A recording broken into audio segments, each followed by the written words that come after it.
Olá, tudo bem? É um prazer estar junto a você para mais uma vez estudarmos a Palavra de Deus. O tema de hoje é a Bíblia Sagrada e o Grande Conflito. Aqui em João 17, versículo 17, está escrito assim, santifica-os na verdade, a tua palavra é a verdade. Lá em Salmo 119, versículo 105, está escrito, lâmpada para os meus pés é a tua palavra e luz para os meus caminhos. Portanto, quem estuda a Bíblia é iluminado. Tem uma luz especial, a luz da verdade. Acontece o seguinte, a Bíblia Sagrada é um livro que tem 66 livros, 66 pequenos livros, sendo 39 no Velho Testamento, 27 no Novo. A Bíblia tem 1.189 capítulos e 31.102 versículos. Ela foi escrita por aproximadamente 40 pessoas em um período de 1.600 anos aproximadamente. Foi escrita em hebraico, aramaico e grego e já foi traduzida em mais de 1.500 línguas e dialetos. O autor da Bíblia é Deus e o personagem central da Bíblia é Jesus Cristo. Assim, você tem alguma informação a mais a respeito da Bíblia Sagrada. Acontece que a Bíblia Sagrada é a palavra de Deus e Satanás não gosta da palavra de Deus. Esse problema podemos detectar logo no começo, lá no livro de Gênesis. Em Gênesis capítulo 2, versos de 15 a 17, Deus disse a Adão e Eva, no dia em que comeres desse fruto, certamente morrerás. E lá em Gênesis 3, verso 4, Satanás usando a serpente disse, pode comer, que certamente não morrerás. Você percebeu que a palavra de Deus era, certamente morrerás. E a palavra torcida de Satanás foi, certamente não morrerás. Ou seja, Satanás acrescentou um não à palavra de Deus. E sabe o que diz Apocalipse capítulo 22, versículos 18 e 19? Eu vou abrir aqui a Bíblia e vou ler para você. Apocalipse 22, 18 e 19. Eu, a todo aquele que ouve as palavras da profecia desse livro, testifico. Se alguém lhes fizer qualquer acréscimo, Deus lhe acrescentará os flagelos escritos nesse livro. E se alguém tirar qualquer coisa das palavras da profecia desse livro, Deus tirará a sua parte da árvore da vida e da cidade santa que se acham escritas nesse livro. Percebeu? Não se pode acrescentar e não se pode tirar nada. E lá em Gênesis, percebemos Satanás acrescentando uma palavra à palavra de Deus. E aquele acréscimo trouxe algum problema? Claro que trouxe. Ali, baseado naquele acréscimo de Satanás, surgiu a doutrina do espiritismo, de que a pessoa não morre. E isto tem trazido dificuldades hoje para muita gente, e hoje um dos temas mais debatidos é o tema da morte. Para onde a pessoa vai depois que ela morre? Vai para o céu? Vai para o inferno? Vai para o purgatório? Vai para o mundo dos espíritos? Vai para o seio de Abraão? Vai para o cemitério? Para onde vai? Fica flutuando? Reencarna? Não reencarna? E aí? Veja, toda essa questão que eu acabei de colocar foi despertada e foi colocada aí a partir daquele momento em que Satanás, usando uma cobra, disse a Adão e Eva, certamente não morrerás. Quando as pessoas acrescentam alguma coisa ou tiram alguma coisa da palavra de Deus, consequentemente, teremos problemas. Durante toda a história, Satanás sempre tentou mexer, mudar, atrapalhar a palavra de Deus. Nos nossos dias, podemos perceber a sutileza de Satanás ao tentar mexer na palavra de Deus. Vamos analisar isto com bastante carinho, com bastante atenção. Me acompanhe aqui no raciocínio desse ponto do tema. Hoje existem muitas versões da Bíblia, muitas traduções da Bíblia, não é verdade? Existem tantas versões que você pega um versículo e analisa em várias versões e, se não tomar cuidado, uma ou outra parece não traduzir corretamente aquele texto. Aquele texto do hebraico, ou do aramaico, ou da língua grega. E parece que alguns versículos ficam assim meio que no ar. Algumas pessoas tentam interpretar o versículo e aí complica mais ainda. Por exemplo, há algumas Bíblias aí que quando você pega Apocalipse 1, versículo 10, ali diz, fui arrebatado em espírito no dia do Senhor. Só fala isso, não diz mais nada. Aí algumas pessoas colocam no rodapé lá embaixo da Bíblia, dizendo: o dia do Senhor é o domingo. E já colocam ali o seu ponto de vista. Dessa forma, as pessoas começam a tentar mexer no texto sagrado. Isto não pode. Outras traduções tiram algumas palavras. Por exemplo, a tradução Novo Mundo. A tradução Novo Mundo da Sociedade Torre de Vigia, quando cita lá João capítulo 1, versos de 1 a 3, e diz: no princípio era o verbo estava com Deus e o verbo era Deus. Depois no verso 14 diz: e o verbo se fez carne e habitou entre nós. Aquele verbo é Jesus. E Jesus é apresentado em João como Deus Criador. Mas na Bíblia, tradução Novo Mundo, está escrito assim, ó: no princípio era a palavra estava com Deus e a palavra era um Deus. Esse um entre colchetes e esse Deus com D minúsculo. Colocando Jesus como uma criatura e não como Criador. Além de ser pecado isto, é uma blasfêmia e com isto há também o problema de mexer na palavra de Deus. E assim, existem outros casos que não temos agora condições e tempo para abordar todos eles. Você já pode perceber que Satanás está também lutando nesse grande conflito contra a palavra de Deus. E uma das coisas que o inimigo é especialista é tentar levar as pessoas a criarem uma falsa interpretação. Hoje, em nossos dias, existem cerca de 36 mil religiões do ramo cristão. E cada religião fala uma coisa. Cada religião tem uma doutrina, tem um pensamento. E por que existem tantas religiões e a cada dia surgem novas? Justamente porque as pessoas leem uma coisa e entendem outra. Ou porque o inimigo muitas vezes atrapalha a compreensão da pessoa da palavra de Deus. E por isso nós temos que tomar bastante cuidado e prestar muita atenção e ler a palavra de Deus sempre com muita oração. Se você pegar a Bíblia romana e a Bíblia João Ferreira de Almeida e fizer uma comparação, você irá perceber algumas coisas graves. Eu vou lhe mostrar algumas delas. Me acompanhe. Agora vou fazer uma análise rápida da Bíblia romana e também fazer uma comparação com a Bíblia João Ferreira de Almeida atualizada ou corrigida, tanto faz. Me acompanhe aqui. Ó. Na palavra de Deus, já disse, ela tem 66 livros, certo? Disse também que ela tem 1.189 capítulos, 31.102 versículos, 773.693 palavras e 3.566.480 letras. E vimos que a Bíblia está subdividida em 5 partes, foi o nosso primeiro estudo.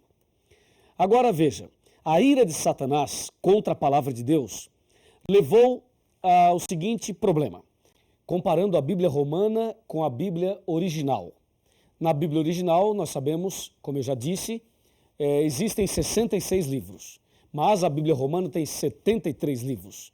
Assim, podemos perceber a ira de Satanás mexendo na palavra de Deus. Como já vimos também, ele é especialista em mudar e torcer a palavra de Deus. Por exemplo, na Bíblia romana, existem 7 livros a mais. O primeiro livro é 1 Macabeus, depois 2 Macabeus, depois Tobias, em seguida Judite, depois Sabedoria, Eclesiástico e Baruque. Esses 7 livros são conhecidos como livros apócrifos, ou seja, livros ocultos. A palavra apócrifo aí vem do grego, que quer dizer oculto. Alguma coisa que não foi revelada por Deus. Então esses 7 livros aí aparecem a mais na Bíblia romana. E mais, no livro de Esther existe um acréscimo. E no livro de Daniel também existe um acréscimo. Assim, a Bíblia romana vai contra um princípio da própria Bíblia, que diz: nada deve ser acrescentado e nada deve ser tirado. Como você pode perceber, eles acrescentaram, enquanto em outras versões eles tiraram. Mas nós devemos manter fidelidade à palavra de Deus. E hoje, em nossos dias, muitas pessoas não aceitam certos pontos bíblicos porque dizem: isso está no Velho Testamento. Veja, as pessoas às vezes acham que pelo fato de estar no Velho Testamento não devem aceitar. Quantas e quantas pessoas dizem: eu não aceito isso nem aquilo porque está no Velho Testamento. Uma vez eu conversei com um pastor evangélico. E esse pastor me disse, olha, eu não aceito os 10 mandamentos porque isso se encontra no Velho Testamento. Eu perguntei, pastor, só porque está no Velho Testamento o senhor não aceita? Ele disse, sim. Se você me mostrar no Novo, eu aceito. Eu disse, eu vou lhe mostrar no Novo, mas antes quero lhe fazer uma pergunta. Na sua igreja, o senhor pede dízimo?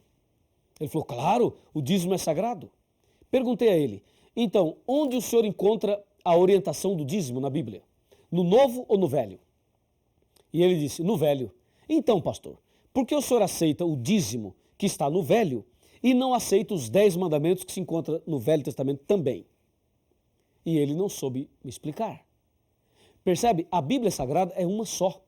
Ela deve ser aceita integralmente. E não se pode acrescentar e também não se pode tirar. E espero que isso esteja claro para você.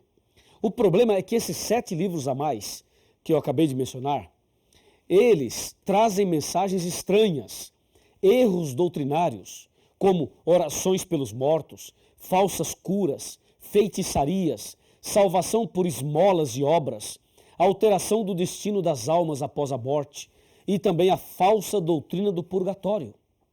E mais, tem histórias fictícias, histórias lendárias, histórias absurdas, ensina artes mágicas e ensina feitiçaria, como é o caso de Tobias, capítulo 6, de 1 a 9. Deu para perceber? Não se pode acrescentar e não se pode tirar. E agora veja o outro ponto tão grave quanto esse. Me acompanhe nesse raciocínio, nesse pensamento. Um outro ponto tão grave quanto esse. A palavra de Deus diz aqui em Mateus capítulo 4, que quando Jesus estava sendo tentado, Satanás disse a Jesus, se tu és filho de Deus, transforma as pedras em pães. Jesus respondeu da seguinte maneira, está escrito, Mateus 4, está escrito. Quando Jesus diz está escrito, Jesus está citando a Bíblia, a palavra.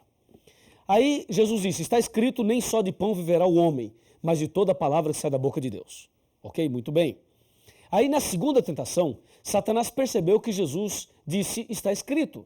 Então na segunda tentação, no versículo 5, diz assim, ó, então o diabo levou a cidade santa e colocou-o sobre o pináculo do templo e lhe disse, se és filho de Deus, atira-te abaixo, porque está escrito, aos seus anjos ordenará a teu respeito que te guardem, e eles se sustentarão nas suas mãos para que não tropeces em alguma pedra.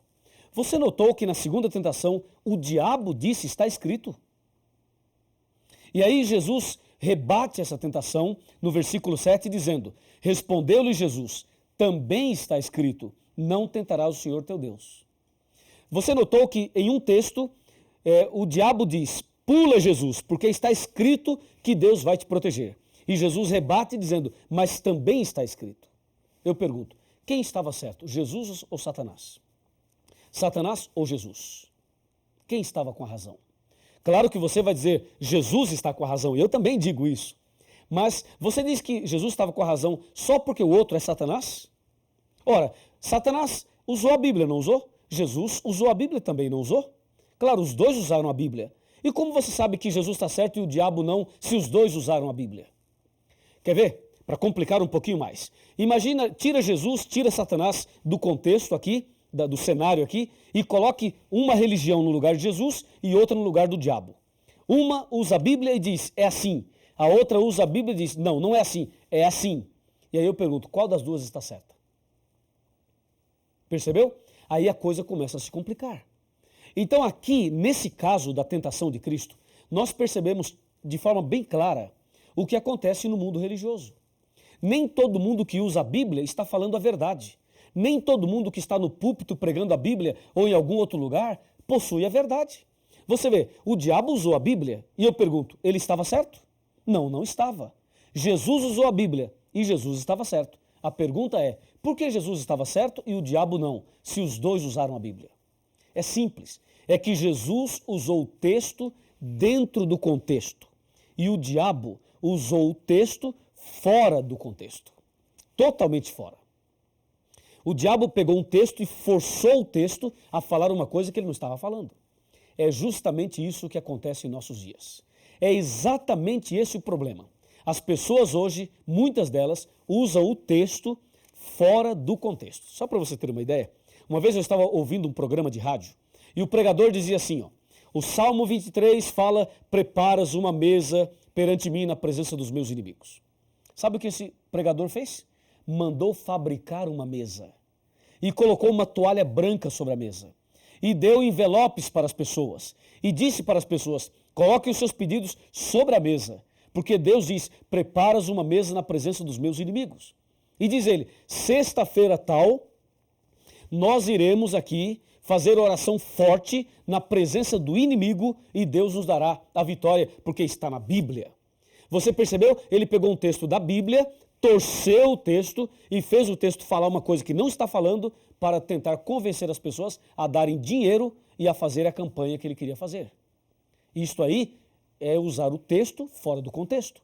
Porque quando o salmista, no capítulo 23, fala, preparas uma mesa na presença dos meus adversários, ele não manda você fabricar uma mesa. Mas ele se refere ao que acontecerá no momento da perseguição. Esse Salmo 23 vai se cumprir na época da perseguição. E as pessoas torcem o texto, como esse exemplo que acabei de dar. Meu amigo, a palavra de Deus é uma lâmpada para os nossos pés, é uma luz para o nosso caminho. Quem estuda a Bíblia jamais será enganado, jamais será confundido. Agora, aproxime-se aqui de mim. Chegue bem pertinho aqui de mim, que eu vou te dizer algumas palavras importantes dentro desse assunto, dentro desse contexto. Pode chegar um pouquinho mais perto. É o seguinte, se você examinar a Bíblia, se você se apegar cada vez mais à palavra de Deus, saiba de uma coisa, a luz da verdade brilhará no seu coração e as trevas serão banidas. E vai se cumprir na tua vida o que está na palavra de Deus. Lembra? Conhecereis a verdade e a verdade vos libertará. Então, não deixe que o engano tome conta de você, mas permita que a verdade ilumine a sua vida. Se você assim deseja, então feche os seus olhos e vamos conversar com Deus. Querido Deus, nosso muito obrigado por esta mensagem da Tua Palavra. Ajuda-nos, ó Deus, a andar nos Teus caminhos e que a Tua Palavra seja estudada a cada dia e que a verdade que encontramos nela possa ser colocada em prática por cada um de nós. Abençoe esta pessoa que estuda a Bíblia conosco hoje. Nas Tuas mãos eu o entrego. Em nome de Jesus. Amém. Cristo me tem fiel amizade, nele encontrei real liberdade, pois sobre a cruz minha alma comprou, dele portanto eu sou.